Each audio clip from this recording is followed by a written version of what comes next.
Ladies and gentlemen, welcome to Real Talk with Saieed Ali. We are live on Synergy Network. Remember that, viewers.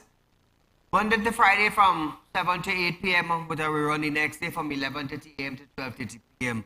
So, viewers, I'm giving you this time now. Call your friends, call your family, share our live stream.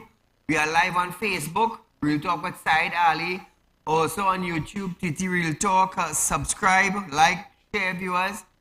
Let your friends and family know about Real Talk, the #1 current affairs program in Trinidad and Tobago. So get your tablet, go on your computer, you're on your phone, share our live stream, let others join in our conversation during the show. So remember, viewers, you can also call us at 238-6716. It is our live studio line that you can communicate with us and the viewing public. So our number is on screen, viewers. Remember that. Communicate with us. We want to hear from you. The entire public wants to hear what is taking place in other communities in Trinidad and Tobago. So remember that, viewers. Also, remember Real Talk Credit Union is inviting you to be a member of our credit union, viewers. Very soon we're going to have the highest interest rate in Trinidad and Tobago in the banking sector. Real Talk Credit Union. So open a savings account, buy shares, open a fixed deposit, viewers. And presently, Real Talk, there's a 4%. So remember that. Remember that, viewers. 4% on fixed deposit. I have something coming up for you, you know, something special. So remember that, viewers. Now, as we start our program tonight, how was your Easter vacation? Did any of you have to go to court this morning? Do you have families that drowned? Did you get a ticket over the weekend that you find it was inappropriate? So let us know what took place with you over the Easter weekend as we go into our program.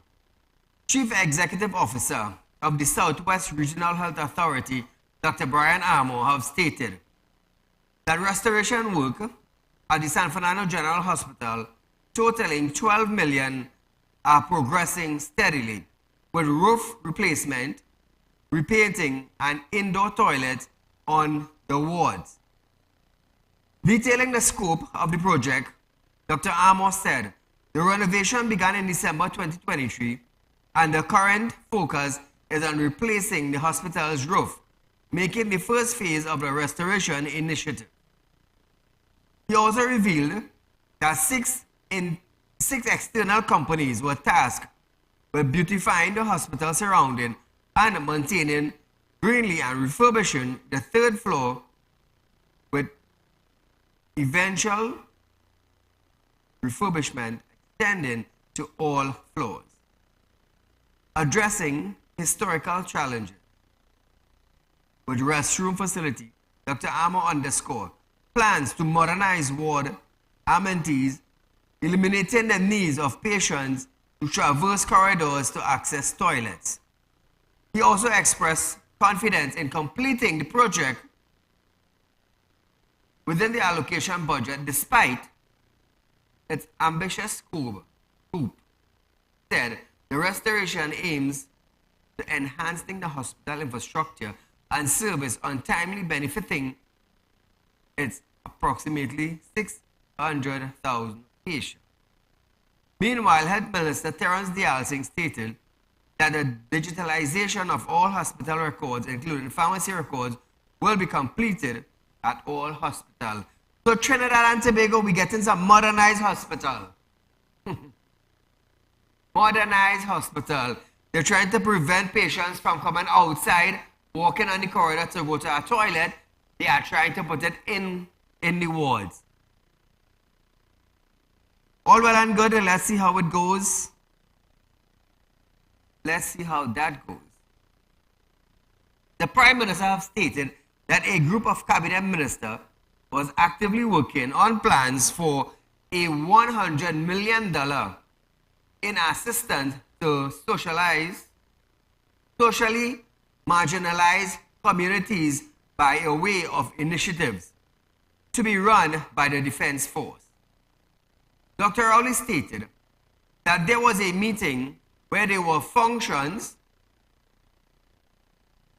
to make use of that arrangement in community. He said the government are aiming to roll out some of the activities by the end of April. I just came out of a meeting where that is being worked upon as to how we will function to make use of that arrangement in the communities. There's a group of ministers who are working to see how best. So hopefully we are aiming to be able to roll out some of the activities and put a structure in place to deal with it by the end of April. So it is being looked at. We're not just throwing things out and as was thought, we're thinking it through and trying to make it an effective interventionist arrangement. Now viewers, Rowley first announced the initiative in January and promised that money for that defense force to retain and hire reserved officers to go into those communities and ensure what has to be built is built. He said the measure would let the defense force bring security to the streets rather than rules of local guns. So Trinidad and Tobago, $100 million is being allocated to the defense force. What is the purpose of this money? So that the defense force could hire reserve people or reserve officers. Now, we have defense force officers sitting down in camps around Trinidad. What are these officers doing? They are waiting for a war to start. They are already getting paid for sitting down and waiting for a war to start. They are doing absolutely nothing but just waiting. Now, the government wants to allocate $100,000 now so that the defense force could hire reserved officers. $100 million are being wasted here. Why am I saying this? Because we already have officers sitting down. Why not take these same officers that are in camp who are waiting for a war to start, take them and place them into community? You want to use $100 million now through the defense force to build what needs to be built in communities. Waste of time. We have the councillors. We have the MPs. Why not shift $100 million to councillors who are already on the ground, who knows exactly what the community needs? You want to give it to the defense force to reserve some old heads who can't even cope with the 2023 or 2024 crime we have right now. Some old heads, when they reach 45, 50, I think in the army, you have to retire. You want to bring back these retirees? What you really want to do? Bring back some old men with some long time thinking? We are going into the 21st century where we are trying to digitalize Trinidad and Tobago. You want a computerized setup in the hospital. You want everything digitalized.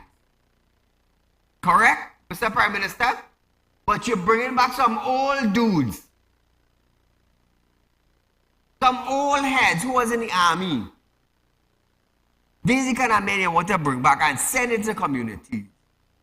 These men who know where guns coming from. These men who know about prostitution. These men ain't gave no idea when they were in office to help fix the crime problem in communities, in the country. But you want to bring back these old rundown heads on them. To solve exactly what? To solve exactly what? To build what? We have pavement in the communities, we can't get it built. We have roads in the communities, we can't get it built. We have security. There's a police station that governing communities. Officers not what they're supposed to. Commissioner of Police, what is her role? Absolutely nothing. But you want to take out $100 million from the Treasury to allocate to the Defense Force. To do what? So I want to ask Trinidad and Tobago this question, not labeling to anybody or anything, but I want to ask this question. Does government ministers get kickback from contract? This is what I want to ask. I'm not labeling this question to anybody, but I am asking a question on national television. Does government ministers get kickback from contract? I am not saying the Prime Minister getting kickback. I am not saying Imbud getting kickback. I am not saying PNM or UNC members getting kickbacks, you know.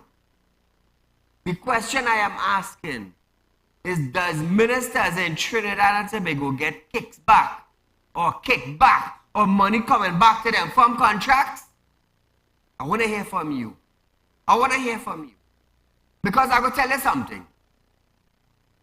Before you hit a ministry position, you have a whole kind of whole house.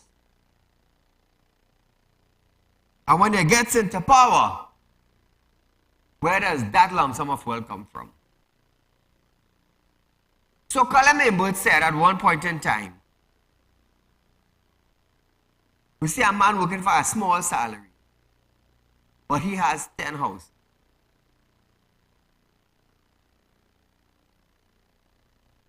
I came from nothing and have a finance company. Colin, how do you call that? You call that using your brain to make money. You see how you bring out a penalty for the citizens of Trinidad and Tobago of $5,000 if they don't pay their property tax? How do you call that now, Colin? So we're going back to this $100 million that will be wasted. What exactly is the army going to do? What exactly is the defense force going to do in the community? We're bringing back some old heads. Some old heads who resigned at 45, 50. What sort of success, what sort of security, what sort of prosperity can they bring to our community? I want the Minister of National Security to answer this question. Paula, good night. Good night, Saeed. This is the imitation vaccine vagrant. Go right ahead. I'm very, very annoyed with the Minister of National Security and the Prime Minister for going into the guile with the judges who making decisions about certain matters in the court. How can a Prime Minister go after a judge who basically said the police commissioner is basically, this is my word, is incompetent, she's overworked. How can you attack? And now this fella Fitzy attacking another judge who sided with Justice Assad. Yeah. You know, these leadership with the Minister of National Security and the government didn't say nothing about the judges when there was WhatsApping the independent PNM senators, you know. I find it strange. Now they're coming out. And the other thing is, I hear an AG who made a false representation in a Miami court want the Trinidad and Tobago to become a part of the CCJ. Why we can't depend on him because he suffers from memory lapses. What I want to happen is the first line and the first set of constitutional change to be made is to remove all election petition case in Trinidad jurisdiction to the CCJ, because you know Trinidad final the state election petition resides in the Trinidad Appeal Court. Thank you, my friend. So viewers, can the Prime Minister answer this? Minister of National Security answer this also? Why are they going to spend $100 million into the Defense Force to do exactly what? Build exactly what? What are they going to build? Who are they going to secure? The councillors can't even get the road fixed. They can't get box drain fixed. They can't get proper water supply. We can't get proper street lights. What exactly is these army officials or the Defense Force members going into the community to do what? So hence, when I see this now, I was like, you know what? Is ministers getting kicked back from contracts? I just want to ask this openly. I'm not labeling any minister. Because $100 million is being wasted. The councillor know exactly what the community needs. The MPs know exactly what the community needs. So why are we taking that money to give Defense Force officials to go into community to build what? Or is it easy to filter off $100 million? I don't know, I'm asking that question. Who is getting a cut on this $100 million? Why are we giving it to the Defense Force? Why? What is the purpose of giving the Defense Force in Trinidad and Tobago $100 million? To do what? They're not into construction. They're not into TNTech. They're not into WASA. They're not into any internet service provider. What are they going to do with $100 million? Can Fitzgerald Hines answer this question? Or is it a way of filtering $100 million? I don't know, I'm asking. And we're looking for answers. So now it is a demand now. What they're going to do with $100 million in the community. I'm waiting to hear the response of Fitzgerald Hines. So we're going for a short commercial break, viewers. But when we come back, we're going to hear between 3 to 27% decrease in murder for 2024 after this.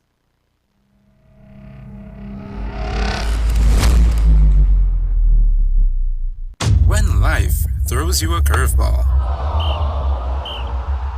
and you need a clear path forward, trust Real Talk Wrecking Service to get you back on track. Whether you're stuck on the roadside or dealing with an unexpected breakdown, our 24/7 wrecking service is just one call away. Fast response, reliable towing, and a team that's got your back. At Real Talk Wrecking Service, we don't just tow, we rescue. Real Talk Wrecking Service, your lifeline on the road to recovery.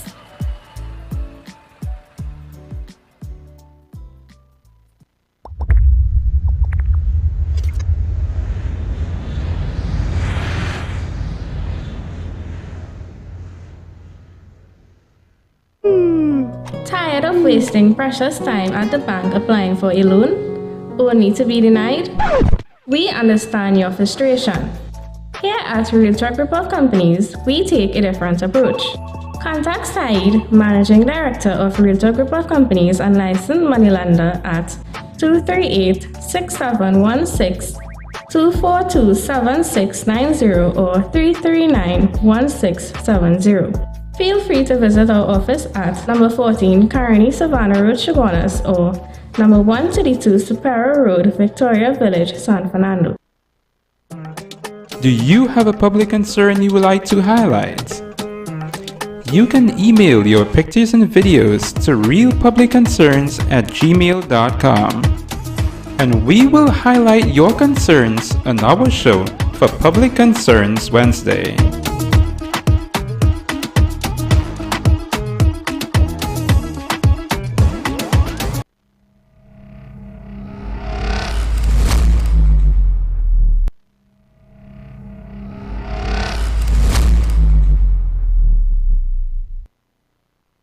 Welcome back to Real Talk, viewers. Now remember, viewers, I'm a project consultant. You have a project problem, contact me. You need a loan borrow, I'm a licensed money lender. Contact my office, viewers. Set up an appointment, come in, we can have a discussion. You want spiritual something done, Also, you can call the same number, set up an appointment, come down and meet us. I am at number 14 Caroni Savannah Road in Shoguners. Remember that, viewers. So now Trinidad and Tobago, from January 1st up to last Wednesday, there has been a 27% decrease in murder, a 37% decrease in violent crime, and a 48% decrease in other serious reported crimes in the Southern Division for the same period as last. Divisional Commander, Acting Senior Superintendent Brian Sudi gave the breakdown at the Parliament National Security Joint Select Committee. Sudi stated that the division has an issue lasting of motor vehicle, which increased from 16 in 2023 to 45 in 2024 for the same period. There was an 18% detection rate in murder, while the detection rate for violent crime stood at 15%. There was also an 18% decrease in the number of guns seized. Listen to this. In this case, in the murders, about 27% decrease in murders. In violent crimes, there was a 37% decrease. And in serious reported crime, other serious reported crimes, a 48% decrease. So these targets were actually met going forward. However, we have, as the Northern Division, an issue with the lastly motor vehicles. There was an increase from 16 in 2023 to 45 in 2024 for this period. However, there are systems in place to deal with it, and we are also seeing a downward trend. The detection rate also, for the period, there was an 18% detection rate in murders. That is out of the 11 murders, 2 were solved. In violent crimes, we have a 15% detection rate. And firearm scenes, there was an 18% decrease.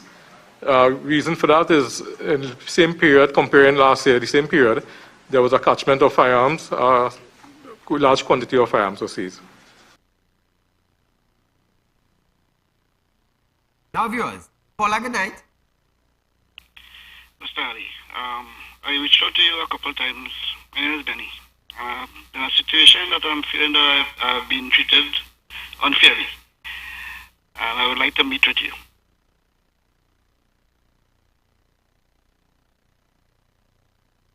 Well, I didn't hear what you said clearly, but the operator, they're gonna receive your complaint. Now, viewers, committee member Dr. Ruda Munilal asked whether the divisions targeted or target and what extent were they met. Senior Superintendent Richard Smith of the North Central Division stated that they closed at 17% detection rate last year. For 2024, there are some improvements with the detection rate at 25%. Smith also added that there is a 19% reduction in murder while shooting and wounding are up because officers are victims of shootings. Listen. In the North Central Division, as I said before, which I joined in September of 2023, the targets were not met in that division. As a matter of fact, the detection rate remained at, we closed at 17% detection rate last year.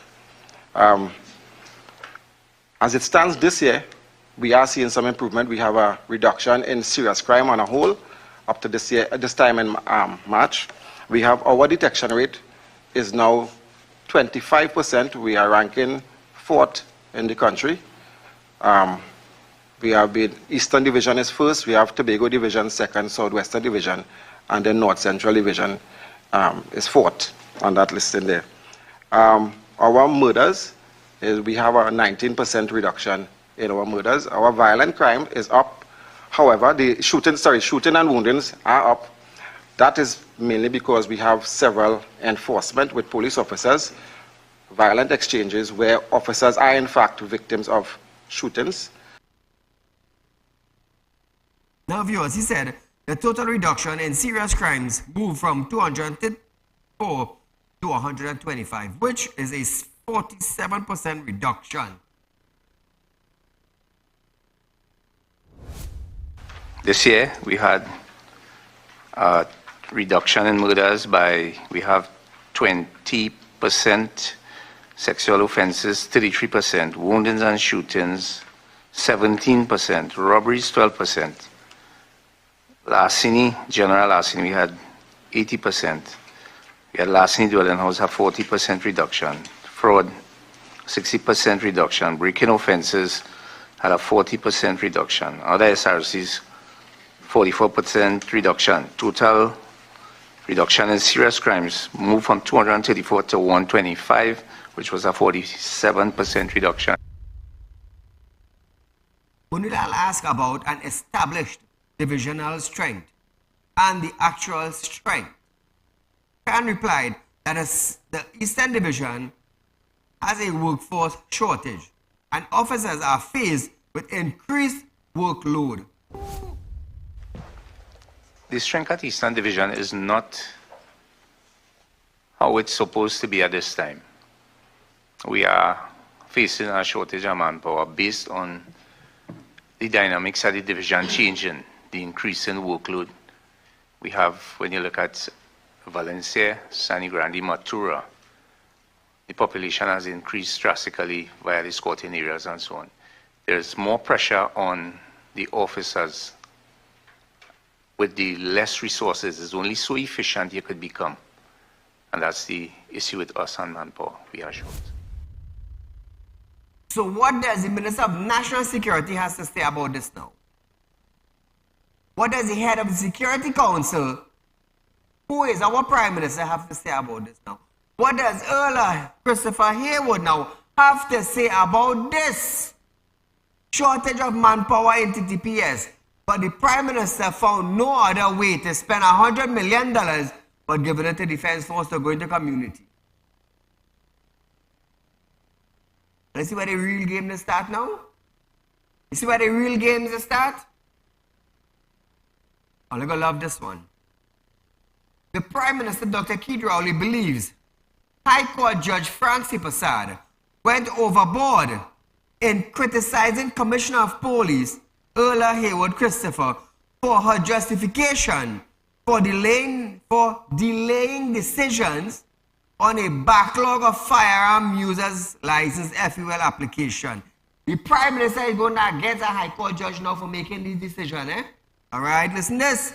Rowley asked, or he was asked, to comment on Haywood Christopher telling the court she was too busy to deal with 7 years. Prime Minister, she was too busy to deal with a 7-year FUL application. Too busy? When I tell earlier, this Commissioner of Police where we have air water, dime in a bucket, or let us feel like lying. You are the Commissioner of Police. It is your job to sign off on application, but you too bloody hell busy according to the Prime Minister.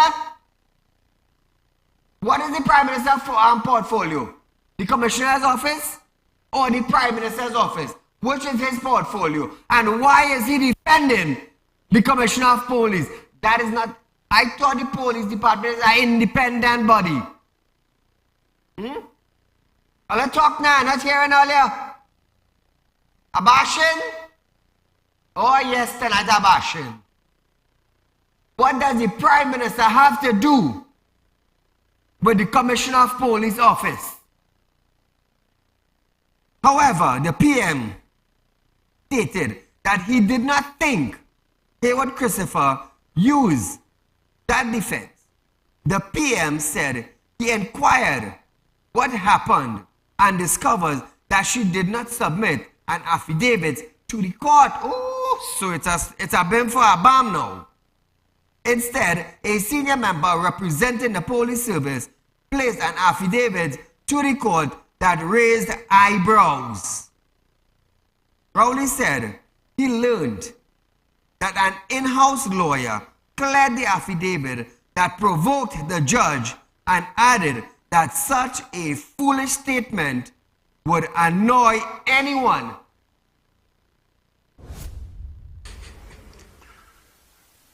I don't think the commissioner did that, but I saw that in the newspaper, and I inquired as to what actually happened. What are the facts behind that? Because I couldn't understand how the commissioner could have said that to the court. What I discovered was that the commissioner herself did not put in an affidavit to the court. So that was not the commissioner saying that to the court. But a senior member of the police service representing the police service in the matter did in fact put that affidavit in the court that caused all our eyebrows to be raised. And my concern was whether there was legal support for the police in that matter. And who were the lawyers? Turned out that they were in-house lawyers of the police department who would have cleared that affidavit that provoked the judge. Because anybody would have been provoked by such a foolish statement. I expect the Prime Minister to defend her. I expected that. Now listen to this. More importantly, he said, there is a need for proper legal representation when the government, whether the Prime Minister, the Commissioner of Police, or other high officers have to go to court, the PM stated. He could not argue with Sipasad, who received the affidavit ascribed to Hayward Christopher as it did not make her look good. Rowley said Sipasad had gone overboard in his criticism, but the commissioner must take responsibility as well to this now. So I can't argue with the judge who received that affidavit. Unfortunately, it is ascribed to the commissioner. And that don't look good and didn't make the commissioner look good. And of course, the judge, I think, went overboard in excoriating the commissioner, who incidentally was not personally responsible for that affidavit. It was an officer of her department, but I say she takes responsibility because at least she should have known what was being said in her name. Quite correct, eh?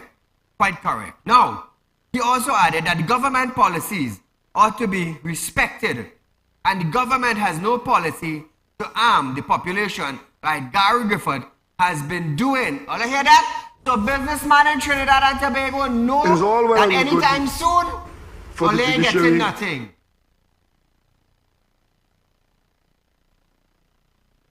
You want to say? You hear what I say? No, listen to it. It is all well and good for the judiciary to criticize the government. But the judiciary has to be careful that they do not hold it out, that they make policy in Trinidad and Tobago. Under our system of governance, policy is for the cabinet and approved by the parliament. So activist judges who speak as though they could make the policy and guide public servants what to do. I am saying that the government's policy ought to be respected. The government has no policy to arm the population like Gary Griffith has been doing and is advocating in the political arena. Prime Minister Dr. Keith Rowley, listen to Saieed Ali carefully. The cabinet had no authorization in meddling in the commissioner signing off an FUL license. That is not your department. The commissioner of police have authorization to sign off on documents, FULs, and the damn thing about it is 7 years.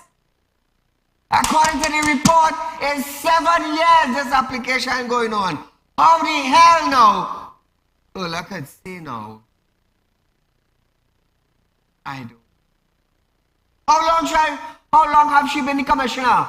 Let me tell you something. I will walk back in my building and I will look at FUL application holders gonna send lawyer letters for Ola to go to court. One after the next, one after the next, one after the next.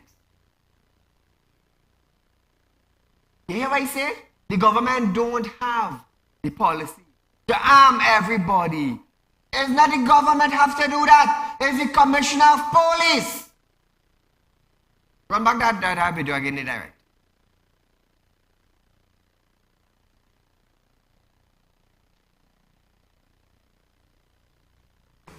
It is all well and good for the judiciary to criticize the government.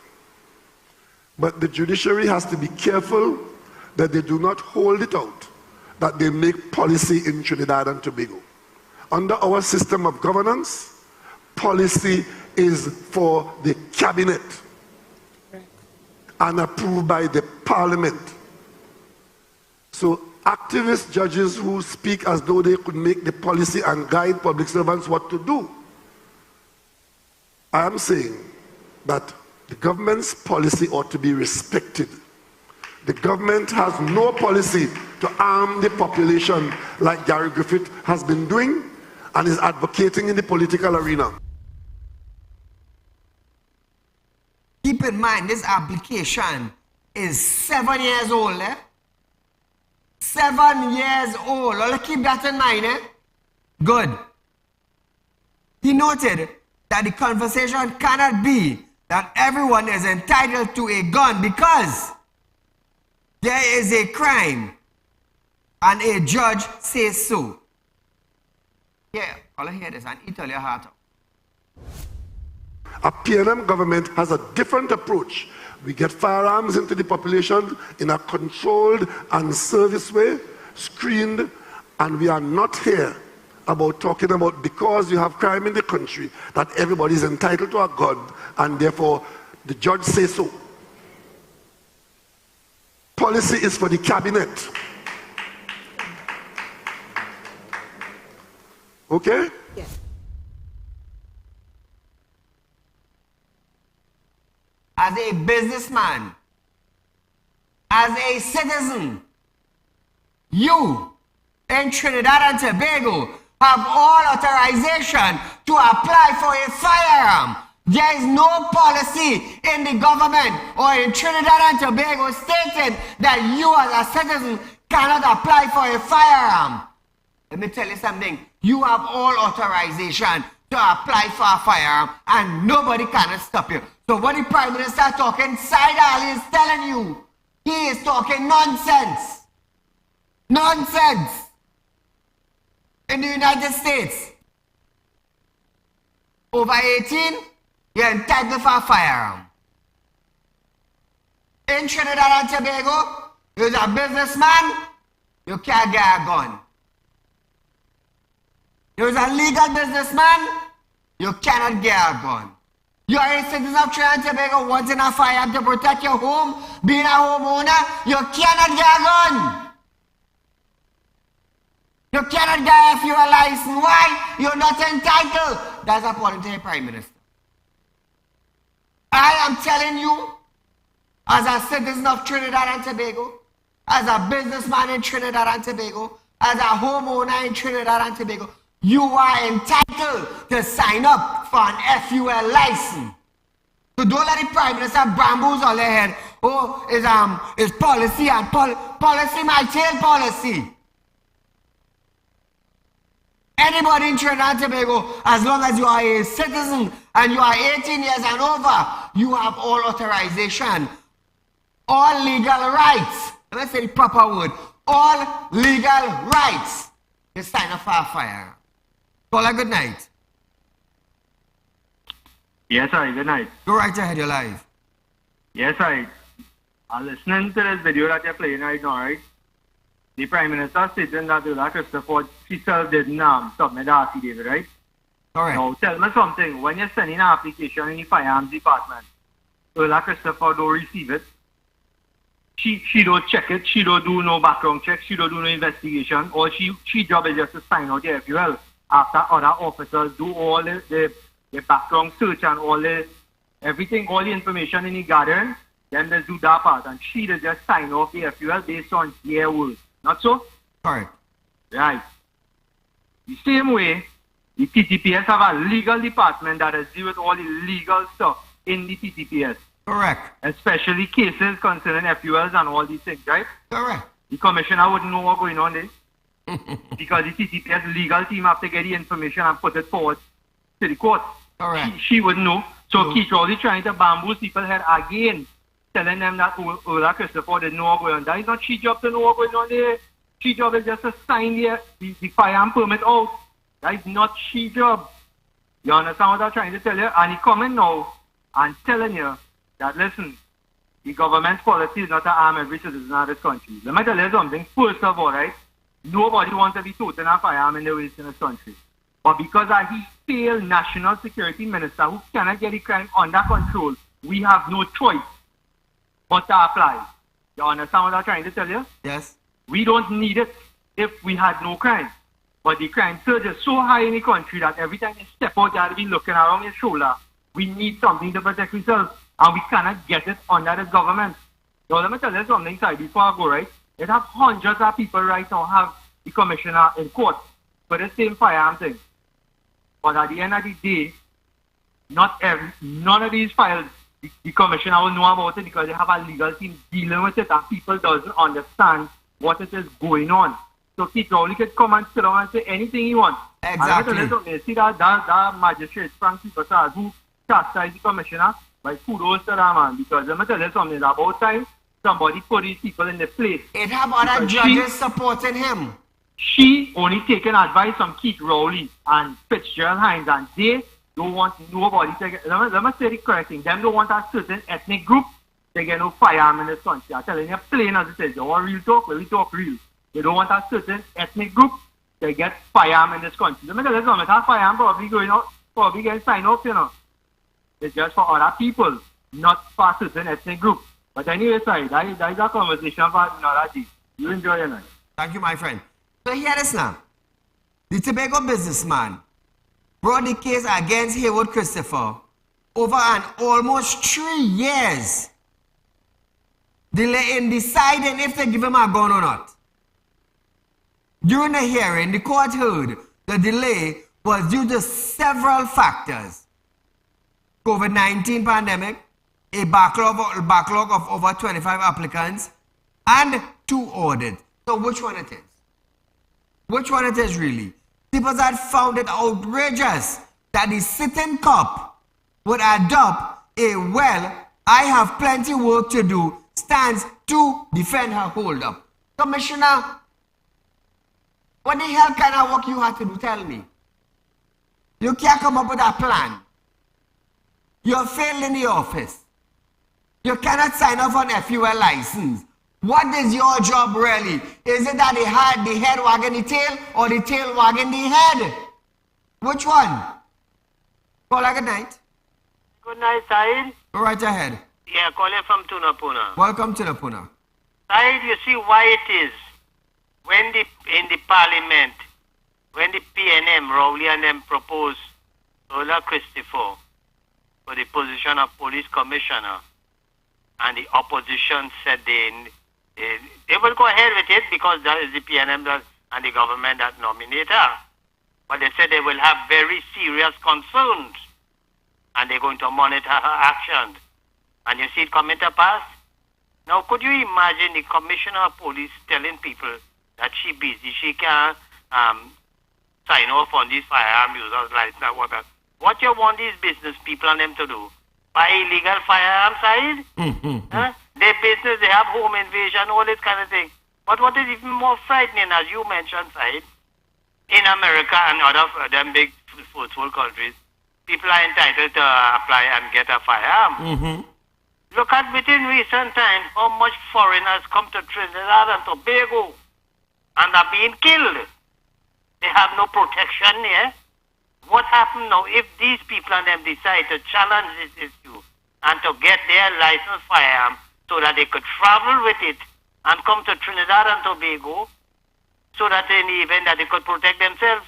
Because here it is, they come in here, There's no protectionism from the security services, and they are being killed. Thank you, my friend. You understand, sir? The viewers, we are going for a short commercial break, but when we come back, I just want to play something, and you will understand where all this coming from right after this.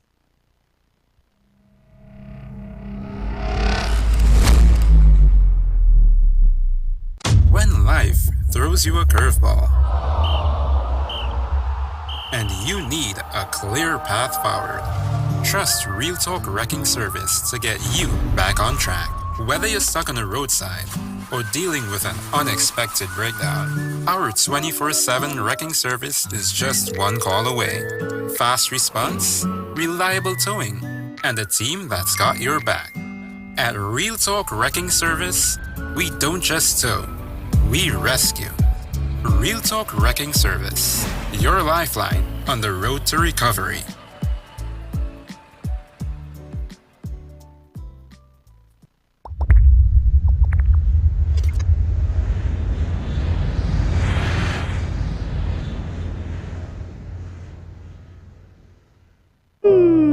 Tired of wasting precious time at the bank applying for a loan, only to be denied? We understand your frustration. Here at Real Talk Group of Companies, we take a different approach. Contact Saieed, Managing Director of Real Talk Group of Companies and licensed moneylender at 238-6716, 242-7690 or 339-1670. Feel free to visit our office at number 14 Carney Savannah Road, Chaguanas, or number 132 Superior Road, Victoria Village, San Fernando. Do you have a public concern you would like to highlight? You can email your pictures and videos to realpublicconcerns@gmail.com, and we will highlight your concerns on our show for Public Concerns Wednesday.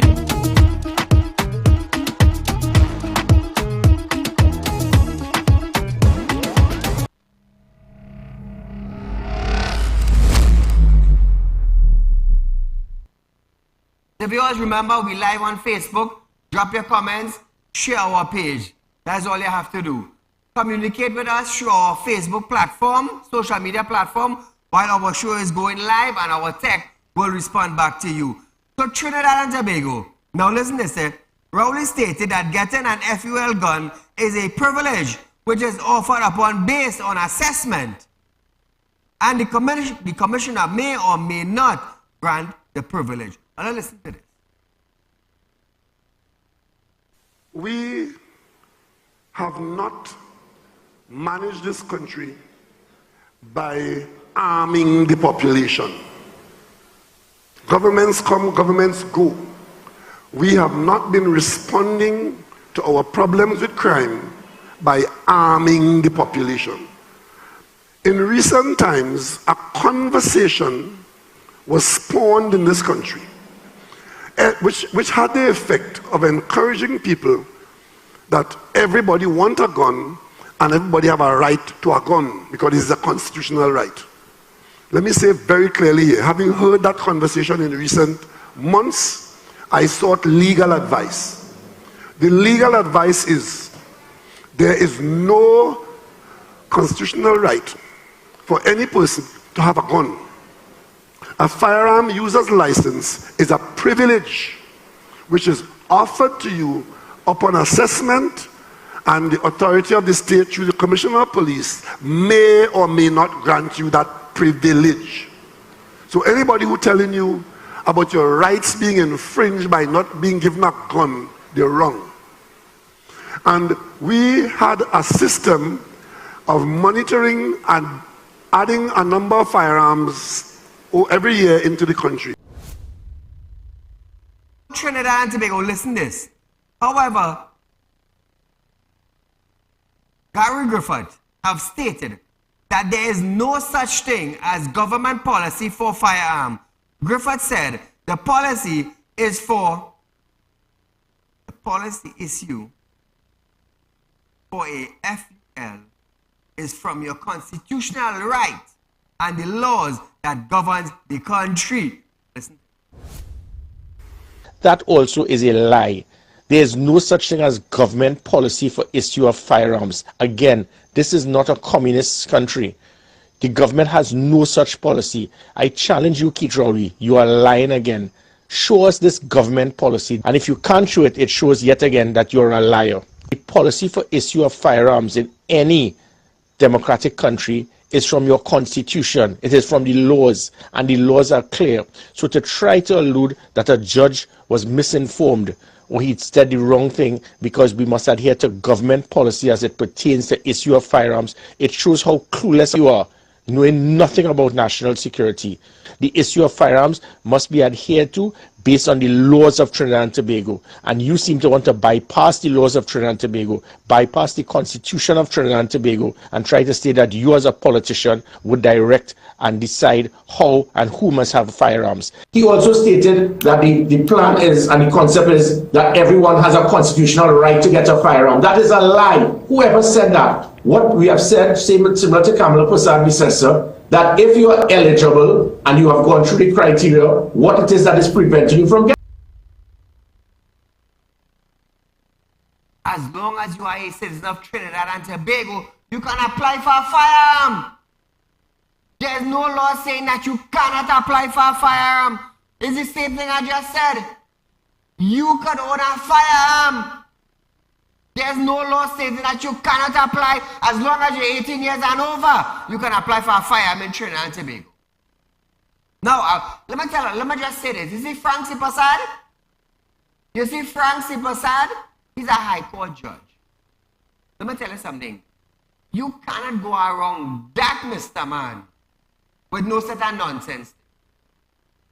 Lawyers cannot go and facing this man acting stupid. You cannot go facing this man with piece of a document here, piece in South, piece in Sando, piece in Port of Spain. Get your act together, Mr. Man, and come in front of me. The judge will tell you that. Get your act together and come in front of me. The man is a straightforward man. The man just like me, we just have no nonsense. We respect the office, you know. We respect the office of the judge.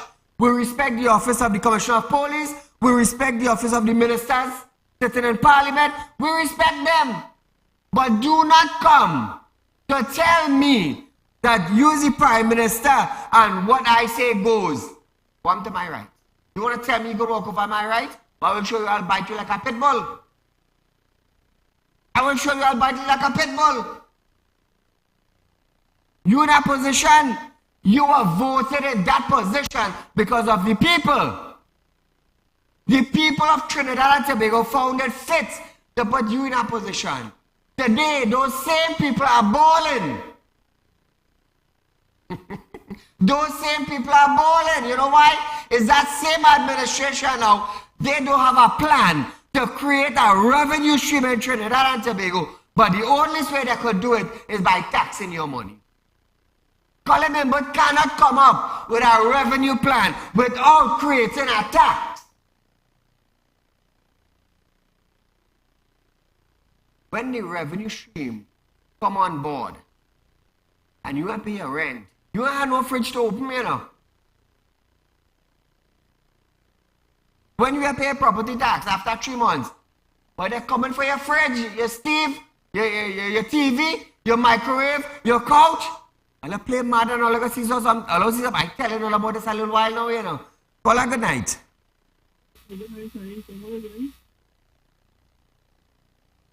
So now, Rowley also noted that there was a commissioner that armed the population with guns after issuing 64,000 FUL in 2020 as compared to 81 FULs in 2016. Hear the story. 2016, there were 81 permits granted to import arms and ammunition in this country. 2016, 81. By 2020, that became 306. 2016, we imported 1,620 firearms, mainly into the hands of, much of that went into the hands of new owners. 2020, that became 64,000. So 2020, it was 1,600. 2017, it was 1,600. 2018, it was 5,000. 2020, it was 64,000. And the only difference between those years, 2016 and 2020, is that there was a commissioner of police who took it upon himself to arm the population in that way, unbeknownst to the government. That commissioner of police saw the need to make sure the citizens of Trinidad and Tobago have a defense. That is what he saw. So viewers, it's Ramadan time, Real Talk have a song for you. So I just want to say thank you for joining us, viewers. This topic will continue on another night, another day to come. But until we meet again, good night. But stay tuned for this.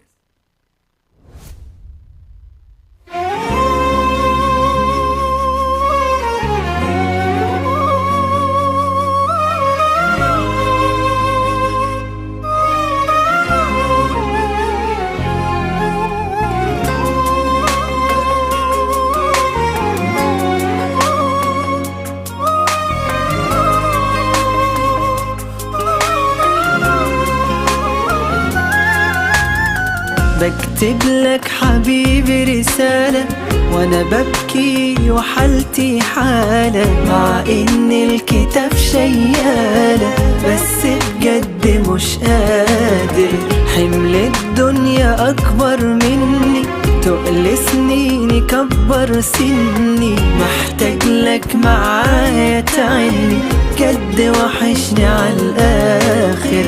بكتب لك حبيبي رسالة وانا ببكي وحالتي حالة، مع ان الكتاب شيالة بس بجد مش قادر.